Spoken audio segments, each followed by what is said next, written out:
Olá, pessoal da Alicerce Concurso. Hoje nós vamos falar de conhecimentos específicos e trazer uma autora importante que é a Ana Mai Barbosa, A Imagem no Ensino da Arte, tá? Então, uma autora que está sempre aparecendo aí nos concursos públicos de educação. Então, vamos lá? Olha só, contexto e proposta central.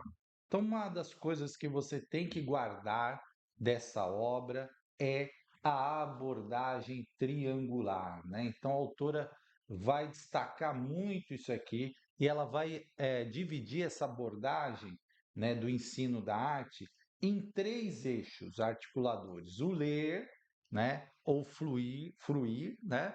Então, você vai encontrar ou como ler ou como fluir, que é a percepção da leitura da obra, o fazer, que é a produção artística, né, o envolvimento prático, e o contextualizar, que é o entendimento histórico e cultural social da obra. Então, isso para ela é central no ensino da arte, tá? Então, ela vai falar e contextualizar muito a questão da arte, né, como a arte é vista, pela sociedade. Ela vai citar até algumas frases, né? Que ela fala assim: essas frases acabam desvalorizando a arte e colocando a arte num papel ruim, né? Então ela fala várias expressões que a gente tem na sociedade. Ah, fui mal na prova de matemática, dancei, né? Dancei ligado a algo negativo. Ou então, quando a pessoa está tendo uma criança está tendo uma birra ali, né? Fazendo, aí fala assim, está fazendo cena, teatro, né? Ou então quando a criança está bagunçando e tal, aí fala assim, está pintando o set. É, pintura. Então veja que é todas essas questões negativas, né, de comportamentos negativos ligados à arte. Aí ela fala que o pior que tem falou assim, você não entende, se você não entendeu, quer que eu desenhe? Ou seja, que o desenho seria algo muito simplório e, né, para explicar as coisas. Então ela fala assim, então essa desvalorização da arte, né, ela está presente na sociedade, por isso que ela fala que essa abordagem triangular ela visa resgatar, né, essa importância da arte. Então, o ler, essa percepção da leitura, o fluida, né, o fazer, a produção e o contextualizar. Não é simplesmente apresentar um quadro para os alunos sem criar todo um envolvimento, toda uma situação para que eles possam entender e compreender, e respeitando sempre o contexto, né, dos alunos também e também das obras. Então ela fala assim: a leitura de uma obra de arte envolve análise visual, interpretação, desenvolvimento da compreensão da linguagem visual, permitindo ao aluno ler de forma crítica. Então, ela está colocando isso. A gente precisa ir lá, olhar, interpretar, analisar, e é importante que o aluno participe disso, que o aluno coloque ali. Por quê? O aluno vai ter o olhar de acordo com o seu contexto social, né? Então ele precisa entender isso, ele precisa estar envolvido para saber toda a importância da arte, né, que está colocada aqui na abordagem triangular, o fazer artístico, né? Então, incentiva a produção criativa dos alunos. Então, já vi muitos trabalhos assim de releituras, né? Então, você pega lá uma obra, o Abapuru, uma obra modernista, aí você pede para os alunos fazerem uma releitura. Minha filha fez uma vez, por exemplo, e ela fez um gato, né? Então, é muito legal isso, porque o aluno está trazendo novos elementos, está fazendo ali, né, produzindo, então vai valorizar a sua expressão individual, colocando ali suas características, coisas que estão acontecendo, né? Então é uma prática artística, que é um meio de aprendizagem, não uma simples cópia, não é copiar uma obra, né? A pegar o Abapuru e reproduzir, não. Colocar ali criatividade. Olha, vocês vão pensar agora como vocês se expressariam nessa obra nos dias de hoje, né? Então, contextualizar, releituras, são sempre importantes porque o aluno vai colocar ali a sua criatividade, o seu jeito, as suas ideias. Esses três vértices articulam-se de uma ordem flexível. Não tem uma coisa assim, a primeira é a leitura, depois é o fazer, né? Não existe essa coisa fechada.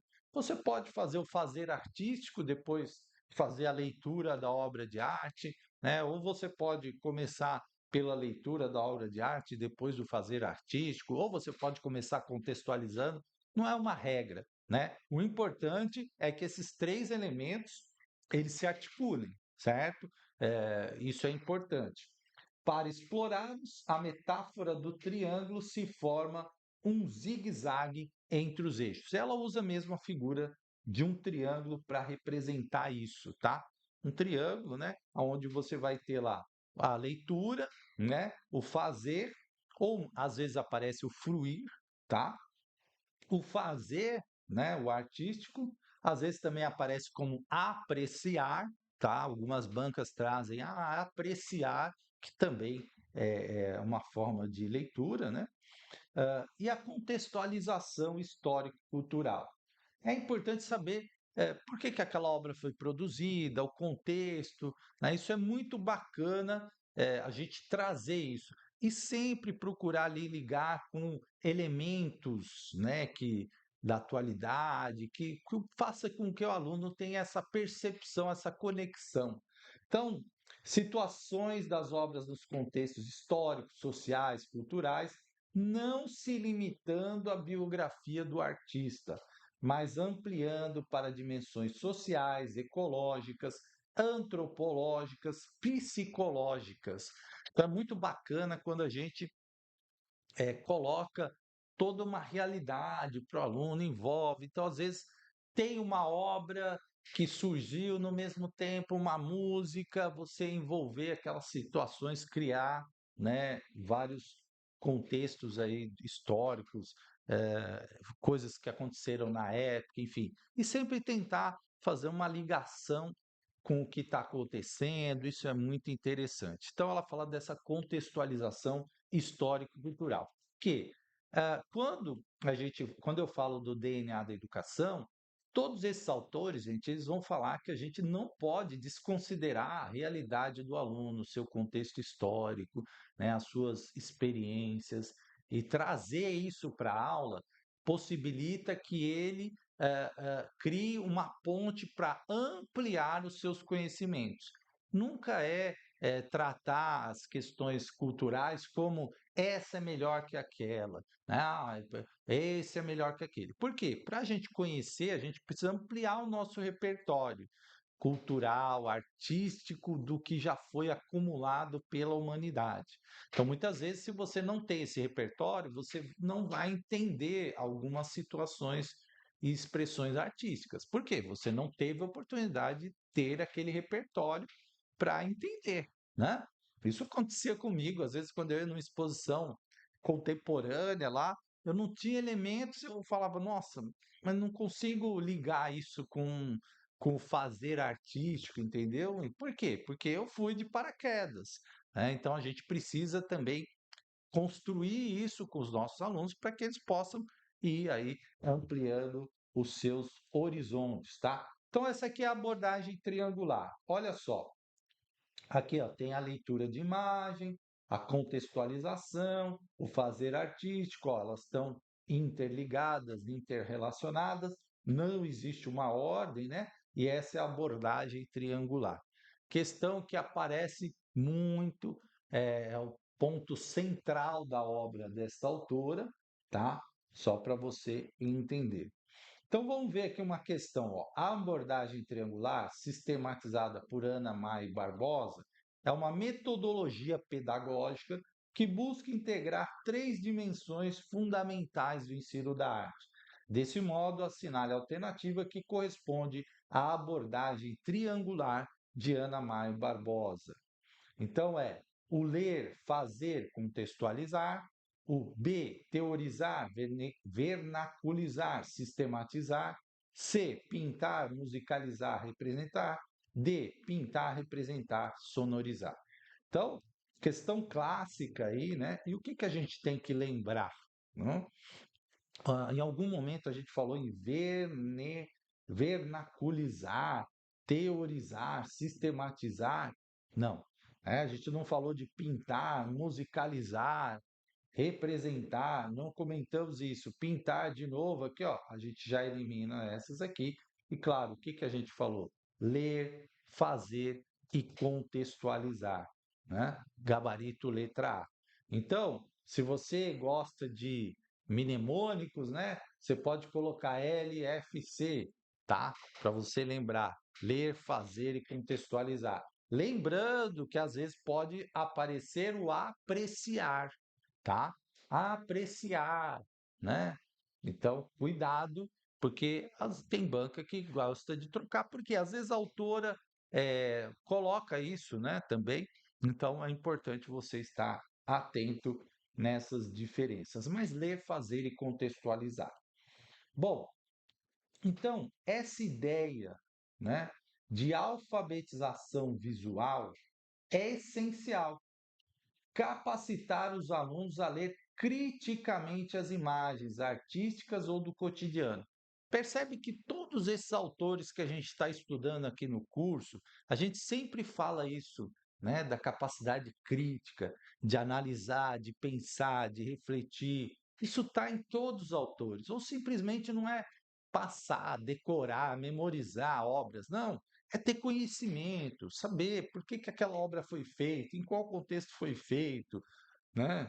A fazer uma relação com os dias de hoje, com a importância. Veja, a autora ela fala assim, a importância da gente pensar frases que a gente diz no dia a dia. Ah, o aluno está fazendo arte, né? No sentido negativo, essa frase é usada. Ah, esse aluno aí já está fazendo arte, como se a arte fosse uma coisa sempre negativa. Isso tem um pouco de construção que a sociedade fez, desvalorizando esses meios artísticos, né? Essas expressões e tal. Então, isso faz refletir. O que que vocês acham dessa frase? Né? Então, que nós vamos fazer com isso? Não só isso, né? Nós vamos desenvolver uma alfabetização visual, análoga à alfabetização de Paulo Freire. Então, existem obras que têm críticas, né, sociais fortes, existem obras que representam aí momentos dramáticos do mundo. Então, tudo isso é muito interessante o aluno saber, tá? E talvez, por exemplo, se vocês tivessem que representar, né, uma situação, como vocês fariam? Porque aí é o fazer, entendeu?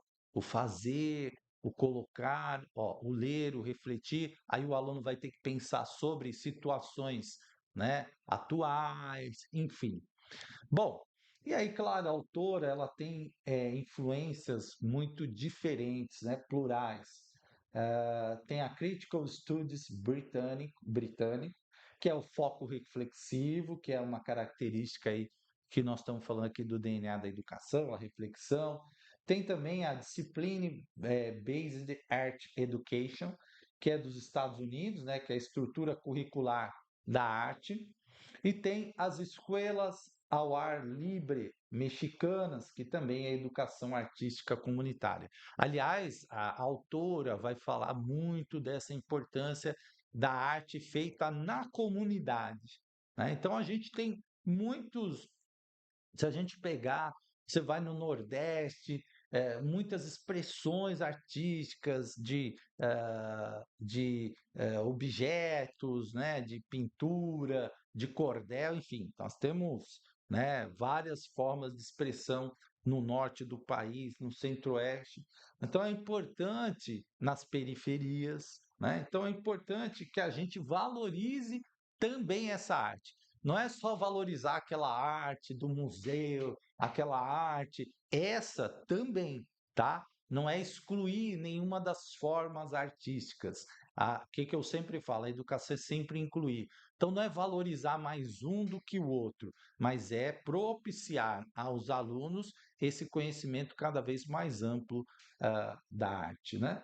Então, essa abordagem não é uma metodologia rígida, mas uma filosofia pedagógica aberta, flexível, que estimula a criação, né, a intervenção criativa do professor e do aluno, tá?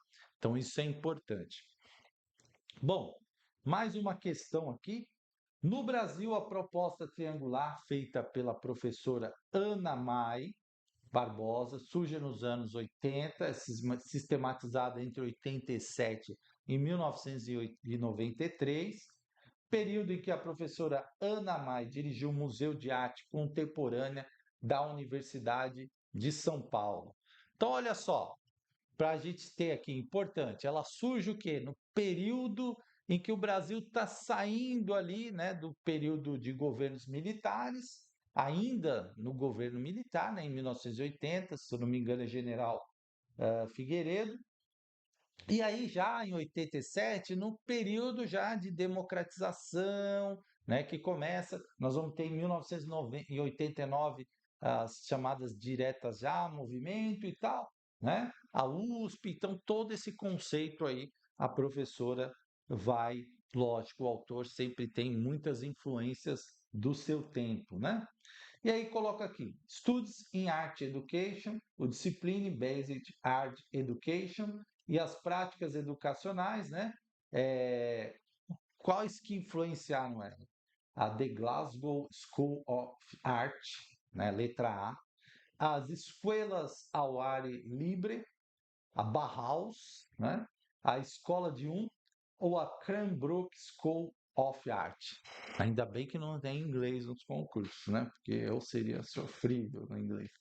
Bom, claro que a gente viu aqui, né? As escolas ao ar livre, né? Que é uma influência também que a autora carrega e que dá para entender um pouco essa. Por que tem essa questão aqui? Só para você entender o que tem a autora, né? Essa ideia da arte na comunidade, da arte, não só essa arte, vamos dizer assim, do museu, aquela que está mais, né, em evidência, mas sim a arte do povo, a arte das pessoas, né, que é feita no dia a dia. Então, tudo isso ela quer trazer para o estudo da arte, sem excluir nada. Não é, então não vamos estudar mais o modernismo, não, não tem nada a ver com isso, tá? O que ela propõe é uma ampliação dessa visão, uma ampliação reflexiva, crítica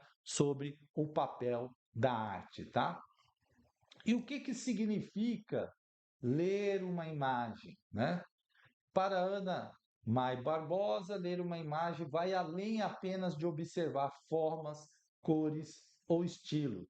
Envolve compreender seus significados culturais, simbólicos e históricos. Então, toda a arte ali ela carrega significados, né? Como eu falei, existem quadros que representam guerras, né? Guernica. Aí você tem outros quadros que representam situações, né? No Brasil, momentos históricos, culturais. Então, tudo isso é preciso entender por que aquela obra foi feita, o que aconteceu, tá? Então, a leitura de uma imagem é, portanto, uma prática de interpretação crítica que ajuda o aluno a desenvolver sua percepção estética, seu pensamento reflexivo e sua consciência social, tá? Então, não é a arte apenas para conhecer, mas vai além disso. É você entender o porquê que foi feito aquilo, por que que tem aqueles traços, né? Às vezes exagerados, aquelas cores fortes ou aqueles tons mais pastéis. Por quê? Por que que o autor usou isso? Por que que o autor, às vezes, faz de uma forma? Entender, né, por que que acontece aquilo. Então, o pensamento reflexivo, a consciência social, o que que o autor está querendo passar, né? Então, ela fala assim como aprendemos a ler palavras, precisamos a ler imagens, já que vivemos numa sociedade cada vez mais visual. Redes sociais, mídia, publicidade e etc, né? E assim, gente, existe uma questão muito importante que a gente usa muito na educação infantil, que é o desenho. O desenho ajuda muito as pessoas a desenvolverem suas capacidades cognitivas, né? Então a arte também, a música, né? Pintura, a dança, o teatro, isso é muito importante em vários eh, momentos da vida e do nosso desenvolvimento. Então a arte, ela não pode ser desvalorizada, como muitas vezes é. E isso é uma coisa meio cultural, inclusive na escola, né? Infelizmente. Então a gente fala assim, artes, né? Artes, né? Então, os próprios alunos muitas vezes não valorizam e às vezes a própria escola também não valoriza. Então, a Ana vem trazer, tentar resgatar essa importância da arte com a abordagem triangular. Então, Ana Mãe Barbosa, mais uma questão, ao criar a abordagem triangular para o ensino da arte, pressupõe um pensamento articulado, no qual o contexto do educando é tomado como relevância frente ao conteúdo ensinado. Considerando que essa proposta interfere diretamente no currículo das linguagens da arte, é correto deduzir que saber ler imagens e contextualizá-las no mundo vivido dá a possibilidade de posteriormente criar e realizar o fazer artístico.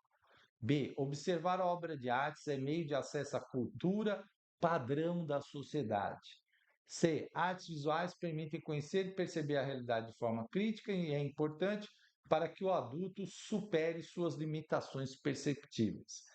E D. Visitar museus com crianças pequenas e ensinar técnica de pintores famosos desenvolve a linguagem artística. E E. Escolher com cuidado as obras de arte para leitura importa, pois podem estar fora do contexto apropriado para esse público. Então, diante do que a gente viu, o que é importante aqui, gente? Ó, perceba as questões que limitam. Né? Visitar museu com crianças pequenas e ensinar técnica de pintores. É só isso. É só isso. A gente só quer ensinar técnica de pintor, né? Ou a gente quer escolher só algumas obras de arte. Nós vamos escolher essas obras. Percebam que essas alternativas elas são muito limitantes, né? Não tem a ideia ampla que ela coloca no seu texto, tá? Então, quando você for responder, você tem que pensar nisso. Essas questões, essas alternativas que são limitadoras, você já vai eliminando, certo? Então, qual você responderia nessa? Se você respondeu letra A, você respondeu certo. Olha só, por que não é a B? Meio de acesso à cultura padrão da sociedade? Não, né? A gente não quer padronizar, a gente quer valorizar o quê? A diversidade, a pluralidade, né, de expressões artísticas. E se a gente for pegar um padrão, nós vamos ficar muito refém da cultura de massa, da cultura estética, que muitas vezes é a cultura que mais vende, né? Que é aquela que é da grande mídia. E aí a gente não está sendo, a gente está sendo um consumidor passivo. Ah, por que que você eu vejo só cinema americano porque eu gosto, né? Só vi cinema americano.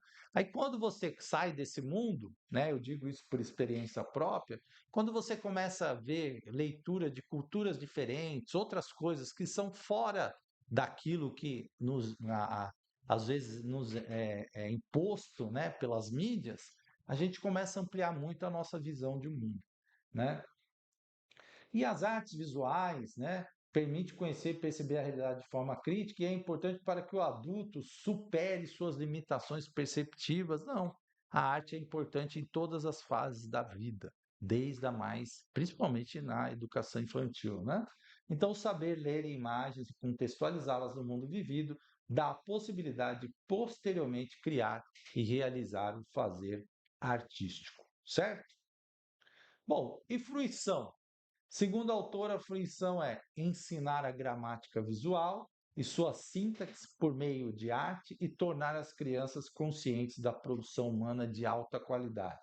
Trata-se de uma forma de prepará-las para compreender e avaliar todo tipo de imagem, conscientizando de que estão aprendendo com essas imagens, né? Então, a gente desenvolver essa nossa capacidade crítica de ampliar e de ter esse olhar, né, dessa gramática visual. que durante muito tempo ela ficou muito de lado nas escolas. Agora tenta se recuperar um pouco essa ideia, né? A gente ficou meio padronizado estudar arte com um currículo muito fechado, muito limitado, sem acesso muitas vezes à criatividade, né, à inovação. Então é isso que ela traz aí para nós, certo? Mais uma questão, a abordagem triangular proposta por Ana Mãe Barbosa, Ana Mai, se apoia na produção, contextualização e fruição.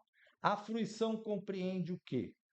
A. O fazer artístico, que tem como base estimular a produção e a criação de imagens visuais, proporcionando ao estudante a experiência de vivenciar a produção para um aprendizado completo. B. Ensinar a gramática visual e sua síntese por meio da arte e tornar as crianças conscientes da produção humana de alta qualidade. Trata-se de uma forma de prepará-las para compreender e avaliar todo tipo de imagem, conscientizando-as de que estão aprendendo com essas imagens. C. Ensinar a gramática visual e sua síntese por meio da arte e tornar crianças conscientes do que elas mesmas produzem. Trata-se de uma forma de prepará-las para julgar todo tipo de imagem, conscientizando-as de que estão atribuindo um juízo de valor a elas. E D. O entendimento do contexto da obra e dos períodos históricos estudados em sala de aula. Por isso, o fazer artístico não pode ser trabalhado de forma individual. Ele está diretamente interligado à leitura de imagem e contextualização. Veja que essa questão ela traz coisas bem parecidas, né? Tentando ali confundir você sobre esse conceito. Mas só para voltar aqui, ó, o que é a fruição, né? Então, é importante você anotar isso aqui, ó. Trata-se de uma forma de prepará-las para compreender e avaliar todo tipo de imagem, conscientizando-as que estão aprendendo com estas imagens, certo? É exatamente isso que está na letra B de bola, tá? Ensinar a gramática visual e sua síntese por meio da arte e tornar as crianças conscientes da produção humana de alta qualidade, tá? Então, aqui é uma questão que pegou, né, a literalidade da definição que a autora coloca. Pode aparecer isso? Pode. Por isso que a gente tem que estar preparado para esse tipo de questão. Essa é uma questão um pouco mais difícil, um pouco mais complicada, porque às vezes a gente pensa, poxa, mas a, né? Só que aí vai o quê? Na literalidade do que a autora colocou como definição, certo? E aqui a gente vê algumas coisas que a gente eliminaria, por exemplo, na C. Dar juízo de valor a elas não é uma coisa tão legal, porque é aquela ideia de que isso presta, isso não presta, né? Então não é essa ideia da autora, certo? É muito mais que isso. Ok? É isso, gente. Então a gente termina lembrando que a abordagem triangular é o principal ponto de abordagem da autora Ana Mãe, tá? Mai, né? Eu sempre falo mãe, né? Mai, tá bom? Um grande abraço.